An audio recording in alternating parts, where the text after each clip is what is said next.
Hello, and welcome to Tim's Reflections from Ohio, a YouTube video series where we talk about and reflect on parables and stories that Jesus told, as well as just general stories from his life.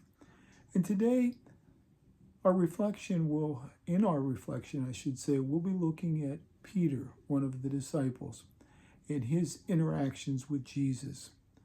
And I want to begin reading in Matthew chapter 4, verse 18, and we'll read through verse 20. And it says, "And Jesus, walking by the Sea of Galilee, saw two brothers, Simon called Peter, and Andrew his brother, casting a net into the sea, for they were fishermen. Then he said to them, 'Follow me, and I will make you fishers of men.' They immediately left their nets and followed him." Now, I've thought about this verse many times over the years, and there had to have been something in that call, because it says they immediately left their nets and followed him. They didn't ask questions. They didn't ask, how can we support our families? How much does it pay? They didn't ask any questions at all. They just immediately left their nets and followed him. And this is our introduction to Peter in the life of Jesus. If we moved on to Matthew chapter 17, we would read of Jesus being transfigured.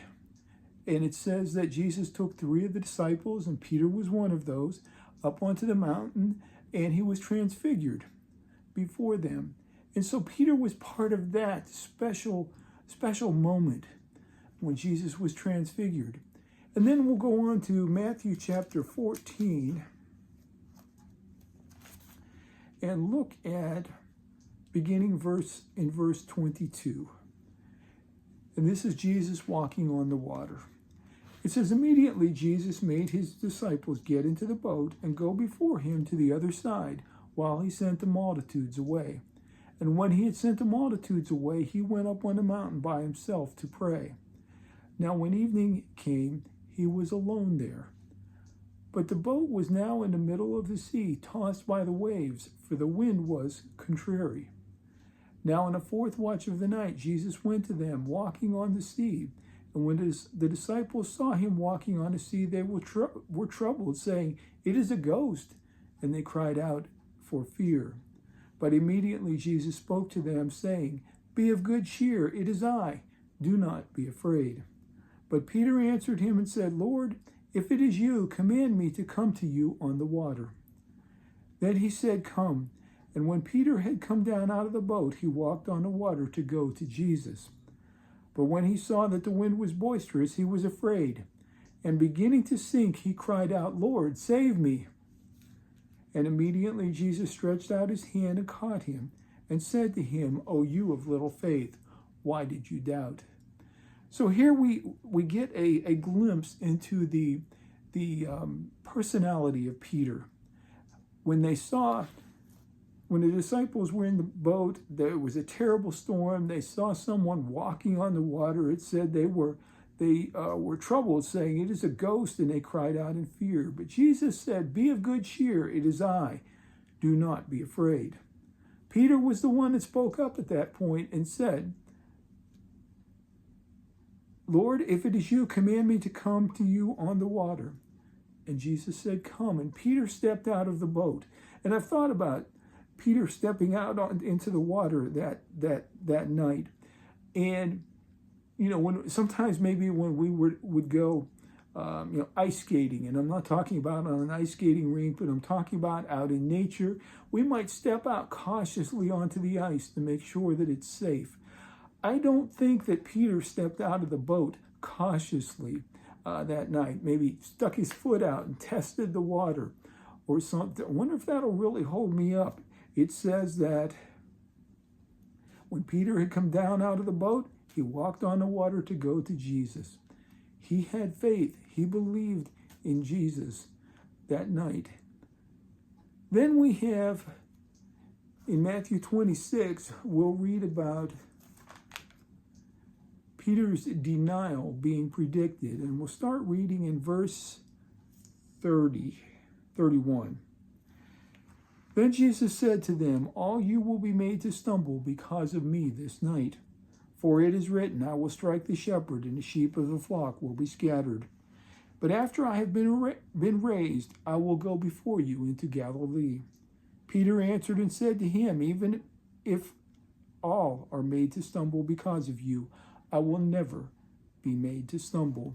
Jesus said to him, assuredly I say to you this night, before the rooster crows, you will deny me 3 times. Then Peter said to him, even if I have to die with you, I will not deny you. And so said all the disciples. Peter, again, we see his personality. He's the one that spoke up. And he said, even if all are made to stumble because of you, I won't. You can count on me.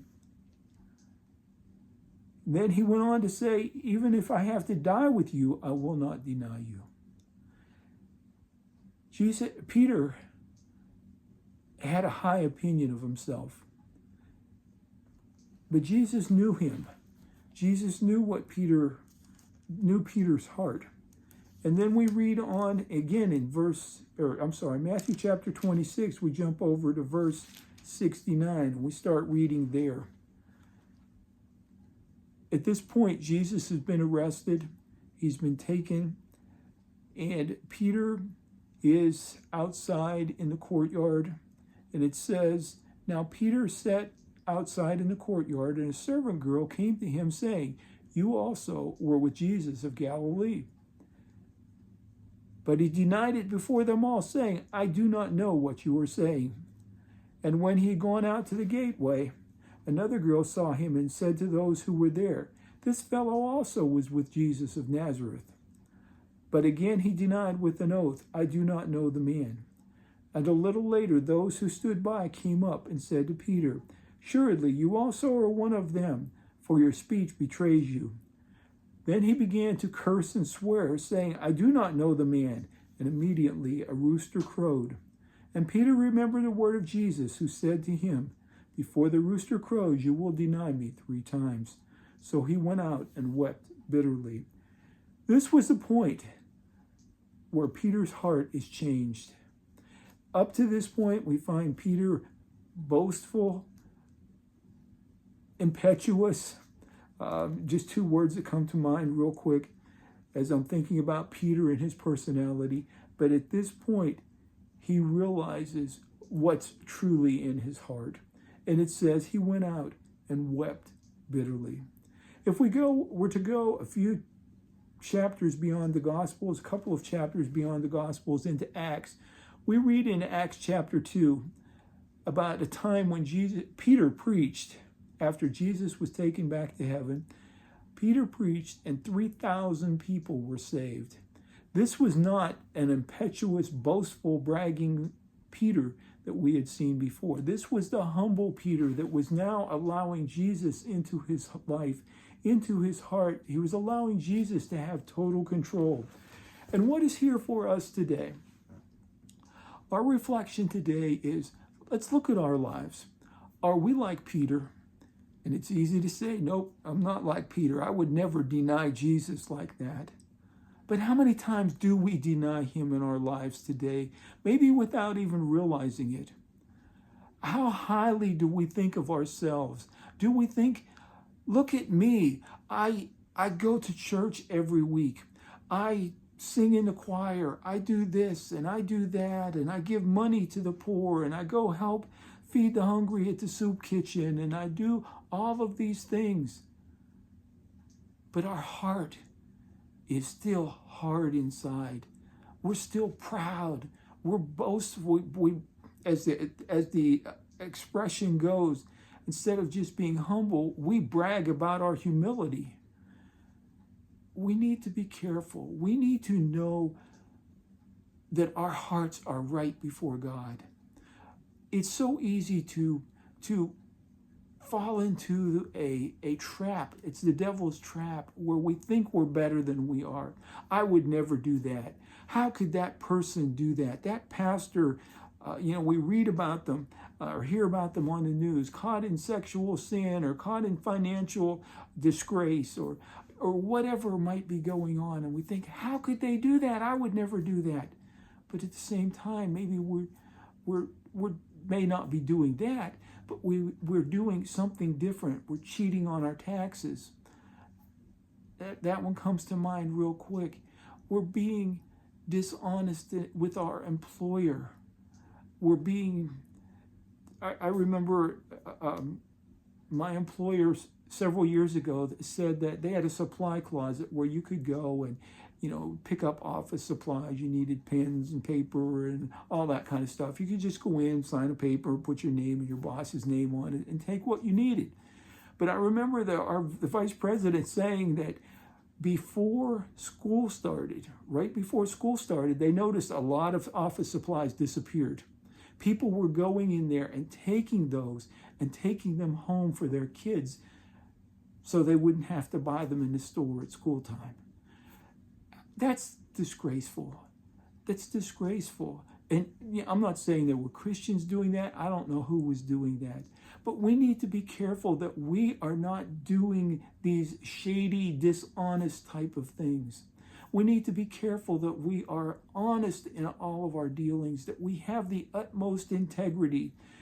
Integrity is a word that I heard defined one time that I love the definition that I heard. It was this: integrity is doing the right thing even when no one is looking. And how many of us could say that we 100% of the time do the right thing even when no one's looking? We need to look at our hearts.